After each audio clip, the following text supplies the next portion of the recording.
ఎఫెసీ రాసినటువంటి పత్రిక 6వ అధ్యాయం. ఎఫెసీ రాసినటువంటి పత్రిక 6వ అధ్యాయం 10 నుండి 12 వచనాల వరకు చదువు. ఆడ తుదకు ప్రభు యొక్క మహాశక్తిని బట్టి ఆయన యందు బలవంతులయ్యుండుడి. చివరికి ప్రభు యొక్క మహాశక్తిని బట్టి ఆయన యందు, దేవుని యొక్క శక్తిని బట్టి ఆయన యందు మనం ఏం కావాలంటే బలవంతులు కావాలి. హల్లెలూయా. మీరు అపవాది తంత్రములను ఎదిరించుటకు శక్తిమంతులగుటట్లు దేవుడిచ్చు సర్వాంగ కవచమును ధరించుకొనడి. ఏలయనగా మనము పోరాడునది శరీరులతోనూ కాదు కానీ ప్రధానులతోనూ అధికారులతోనూ ప్రస్తుత అంధకార సంబంధులకు లోకనాథులతోనూ ఆకాశ మండలం నందు దురాత్మల సమూహములతో పోరాడుచున్నాము. హల్లెలూయా, హల్లెలూయా.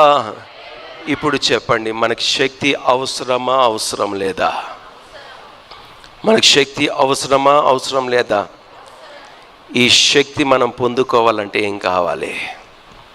పరిశుద్ధాత్మ శక్తి. పరిశుద్ధాత్మను మనము పొందుకోవాలి. హల్లెలూయా. ఈ యొక్క పోరాటం ఎవరి మధ్యన జరుగుతుంది? పోరాటం ఎవరి మధ్యన జరుగుతుంది? మనుషునికి, ఇజ్రాయిలీలకి, తర్వాత ఎవరికి? అంధకార. రాయబడినటువంటి మాట ఏమని రాస్తున్నాడంటే గన, అంధకార సంబంధులకు లోకనాథులతోనూ ఆకాశ మండలమందున్న దురాత్మల సమూహములతో దురాత్మ శక్తులతో, దురాత్మ సమూహాలతో, పెద్ద గుంపుతో మనం ఏం చేయాలి? మన పక్కింటి వాడితో కాదు మనము పోట్లాట చేయాల్సింది. మన భార్యతో కాదు మనం పోట్లాడాల్సింది. మన భర్తలతో కాదు మనం పోట్లాడాల్సింది. మన బిడ్డలతో కాదు మనం పోట్లాడేది. మన ఇతరులతో, సహోదరులతో కాదు. ఆస్తుల కొదులు తగువ వస్తే గన పోరాడుతుంటాం కాదు. వారి మీద కాదు పోట్లాట్లు. మనకున్నటువంటి శత్రువు ఎవరంటే గన అపవాది అయినటువంటి సాతానుడు. అంధకార శక్తులతో, ఇక సమూహాలతో మనం పోరాడాలి. ఆ సమూహంతో పోరాడాలంటే మనలో ఏమి కావాలి అంటే గన పరిశుద్ధ ఆత్మ శక్తి కావాలి. పరిశుద్ధ ఆత్మ శక్తి కావాలి. హల్లెలూయా. ఈ పరిశుద్ధ ఆత్మ శక్తిని ఎప్పుడైతే మనం పొందుకుంటామో ఈ శక్తి మనల్ని ఏం చేస్తుందంటే అనేక దురాత్మల సమూహాలతో పోరాడడానికి దేవుడు ఒక యుద్ధ సైన్యము మన వెనక దేవుడు ఉంచుతాడు. హల్లెలూయా, హల్లెలూయా. ఎవరితో పోరాడాలి? మన భార్యతో పోరాడాలా? లేకపోతే నీ భర్తతో పోరాడాలా? లేకపోతే నీ బిడ్డలు అల్లరి చేస్తే వారితో పోరాడుతూ ఉంటావా? లేకపోతే ఇతరులు నీకు అన్యాయం చేస్తే వారితో పోరాడుతున్నావా? కాదు, నువ్వు పోరాడాల్సింది నీకు అపవాదైనటువంటి సాతానుడు నీ ఎదురుగా నిలబడి వానిక సమూహంతో నిలబడి ఉన్నాడు. ఓ ఇజ్రాయేలు జనగామా, ఓ క్రైస్తవులారా, దేవుని బిడ్డలని పిలవబడుతున్నటువంటి దేవుని యొక్క సంఘమా, మీ ఎదుర నిలబడుతున్నది ఒక సామాన్యుడు కాదు, ఒక సమూహం మీ ముందర నిలబడి ఉన్నది. ఈ సమూహంతో మీరు పోరాడాలి. ఈ సమూహంతో మీరు పోరాడాలంటే గన మీరు ఏమి కలిగి ఉండాలంటే, మొదటిగా మీరేం చేయాలంటే గన మీకేం కావాలంటే గన అపవాది తంత్రములను ఎదిరించుటకు శక్తిమంతులు అగుటనట్లు దేవుడిచ్చి సర్వాంగ కవచమును. ఎవరిచ్చే సర్వాంగ కవచాన్ని ధరించాలి? దేవుడిచ్చేటటువంటి సర్వాంగ కవచాన్ని మనము ధరించేటటువంటి వారుగా ఉండాలి. హల్లెలూయా. ఎందుకు ఈ సర్వాంగ కవచం ఒక వ్యక్తికి అవసరం అంటే గన ఆ కవచాన్ని ధరించుకున్నట్లయితే గన ఈ దేహం ఎవరిది? ఈ దేహం ఎవరిది? దేవునిది గనక ఈ దేహం ఎవరు చూడాలి? ఎవరికి కనపరచాలి అంటే గన దేవునికి ఒక్కనికే కనపరచాలి. హల్లెలూయా. దేవునికి ఒకనికే కనపరచాలి గనుక ఈ దేహము దేవుని యొక్క ఆలమై ఉన్నది గనుక ఈ దేహాన్ని ఏం చేయాలంటే కన్నా మనము శక్తివంతులుగా అనుకున్నట్లు దేవుడిచ్చు సర్వాంగ కవచమును ధరించుకొని మనం ఏం చేయాలి? యుద్ధాన్ని చేయాలి. సర్వాంగ కవచాన్ని మనం వేసుకొని ఏం చేయాలి? ప్రతి వారు కూడా సంఘంలో ఉంటున్నటువంటి ఇజ్రాయెల్ ప్రజలను పిలబడుతున్నటువంటి ప్రతి వారము కూడా మనము అపవాది యొక్క సమూహంతో పోరాడేటటువంటి వారుగా ఉండాలి. హల్లెలూయా, హల్లెలూయా.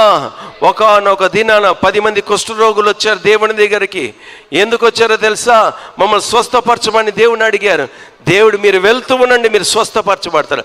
అందులో కృతజ్ఞత కలిగినటువంటి ఒక్కడే ఒకడు వచ్చి యేసయ్యకి కృతజ్ఞత తెలియపరిచాడు. అయితే దేవుడు అంటున్నటువంటి మాట ఏమంటున్నాడంటే, దేవుని యొక్క మీరు ఆలయానికి వెళ్ళండి, నీ యొక్క దేహాన్ని ఎవరికి కనపరచమన్నాడు అంటే కన్నా ఆ సంఘంలో ఉన్నటువంటి ప్రవక్తకి. హల్లెలూయా, హల్లెలూయా. ఆ యాజకుని నీ యొక్క దేహాన్ని కనపరుచుకో అంటున్నాడు. అంటే ఈ దేహము దేవుని యొక్క ఆలయము గనక ఈ దేహాన్ని ఎవరికి కనపరచాలంటే పరమ తండ్రి అయినటువంటి యేసుక్రీస్తు ప్రభుల వారికి ఒక్కరికే కనబడాలి. ఎందుకంటే ఒకవేళ నీవు సమూహముతో అపవాది యొక్క శత్రువుతో నువ్వు పోరాడుతున్నప్పుడు నీ దేహంలో ఇంకను ఏదైనా కవచం లేకుండా నువ్వు ధరించకుండా నువ్వు యుద్ధం చేసినట్లయితే గన ఆ కవచం లేనటువంటి ప్రతి వాణ్ణి కూడా హతమార్చడానికి ఆ శత్రువునైనటువంటి సాతానుడికి చాలా సులువైన రీతిగా పనిచేస్తుంది. హల్లెలూయా, హల్లెలూయా.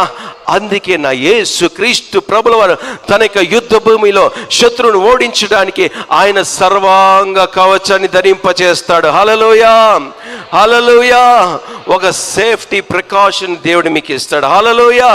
నా ప్రియమైనటువంటి దేవుని సంగమా, అందుకే ఎలైజా విషయంలో కూడా ఆయన ప్రార్థన చేసి ముగించగానే పరలోకం నుండి అగ్ని కందకంలో వలె దిగి ప్రతి ఒక్క దానిని కాల్చి బూడిద చేసేసేది. హల్లెలూయా. బూడిద చేసిన తర్వాత ఆ బలి అర్పించబడిన తర్వాత అక్కడున్నటువంటి ప్రతి ఒక్క ప్రవక్తలందరినీ కూడా 480 మంది ప్రవక్తలందరినీ కూడా ఈ యొక్క ఎలీజా ప్రవక్త ఏం చేశాడో తెలుసా? వారందరినీ కూడా తీసుకొని వెళ్ళి ఒక స్థలంలో ప్రతి వారి యొక్క తలను నరికి పడవేశాడు. హల్లెలూయా. ప్రతి వారి ప్రవక్తలని పిలబడుతున్నటువంటి ఆ బయలు యొక్క ప్రవక్తని అందరినీ కూడా ప్రవక్తలందరినీ కూడా చంపివేశాడు. హల్లెలూయా. అంటే దానికి గల అర్థం ఏంటో తెలుసా? ఈ యొక్క శిరస్సు, ఈ తల భాగము శిరస్సు గనక ప్రతి వారి మీద ఉన్నటువంటి ప్రతి ఒక్క ఆవేశాలు, ప్రతి వారి యొక్క అహంకారాలు, ప్రతి వారి యొక్క గర్వాలు, ప్రతి వారికి నేను అనేటటువంటి అహంకారం, ప్రతి వారి పాపపు సంబంధమైనటువంటి సాతానుకు సంబంధించినటువంటి ప్రతి కార్యాన్ని కూడా ఒక వ్యక్తి పరిశుద్ధాత్మ ద్వారా శక్తి పొందుకున్న తర్వాత ఆ శక్తి ద్వారా ఇతరులో ఉన్నటువంటి ప్రతి ఒక్క ఈ యొక్క అహంకారాల్ని, ప్రతి ఒక్క గర్వాలని, వారికి నేను అనేటటువంటి తత్వాల్ని, అపవాదికి సంబంధించినటువంటి ప్రతి కార్యాన్ని కూడా నా యేసుక్రీస్తు ప్రభుల వారు అనుగ్రహించినటువంటి పరిశుద్ధాత్మ శక్తి ద్వారా ప్రతి వాని యొక్క తలను నరికి పరవేయగలిగినటువంటి శక్తి ప్రతి క్రైస్తవుల్లో, ప్రతి క్రైస్తవురాల్లో యేసుక్రీస్తు ప్రభులు నింపుతూ వస్తాడు. హల్లెలూయా, హల్లెలూయా. నీ మీద శత్రువుల మీద విజయాన్ని మాత్రమే కాకుండా వారి యొక్క తలలు నరకడానికి, వారికి శిరస్సులు నరికి పారవేయడానికి, ప్రతి శత్రువుని యొక్క కార్యాలు ఇక ఎన్నడూ కూడా ఇశ్రాయేలు ప్రజలు చూడకుండా నా యేసుక్రీస్తు ప్రభులను ఎలీజా ప్రవక్తను ఏ రీతిగా దేవుడు వాడుకుంటానో అదే రీతిగా ఈరోజు పరిశుద్ధాత్మ పొందుకున్నటువంటి ప్రతి వారిలో కూడా నా యేసయ్య అటువంటి శక్తిని దేవుడు నింపుతూ వస్తాడు. హల్లెలూయా, హల్లెలూయా. నా ప్రియ దైవ జనాంగమా, నా ప్రియమైనటువంటి దేవుని బిడ్డలారా, ఈరోజు దేవుని యొక్క వాక్యం వింటున్నాం, మంచిగా ఉంది. అయితే గత వారం పరిశుద్ధాత్మను పొందుకోవాలని విన్నాం. అయితే పొందుకున్న తర్వాత ఈరోజు పొందుకున్నటువంటి వారందరూ కూడా ఈరోజు తీర్మానం చేసుకో. నువ్వు పోరాడున్నది శరీరంతో కాదు. ఈ పోరాటం ఎవరి మధ్యన అంటే గన సమూహంతో, అంధకార చీకటి శక్తులతో.